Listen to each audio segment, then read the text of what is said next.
Pang! Pang! Aduh, kemana sih ini orang? Kalau lagi dibutuhin aja, nggak ada. Tapi kalau kagak dibutuhin, muncul terus. Di pos sapam nggak ada, di samping nggak ada, apalagi di dalam. Kemana sih? Ini kalau pergi kagak izin sini. Jangan-jangan nih ada di atas nih sama anak-anak. Pasti tidur. Paham? Paham? Mana sih ini orangnya? Paham? Paham?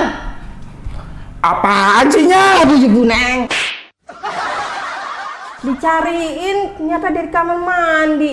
Lah Nyonya, masih pagi udah teriak-teriak. Malu sama kuntilanaknya, yang teriaknya cuma malam. Lah ini Nyonya, nggak pagi, nggak siang, nggak sore, teriak mulu. Udah numpang kamar mandi, ngatain saya lagi kuntilanak. Pahong, emangnya di kamar mandi pos sapam nggak ada? Ininya, air mandi Pahong tuh mati. Makanya Pahong numpang di kamar mandi Nyonya. Astagfirullahaladzim. Itu kan anduk saya, Pak Hong.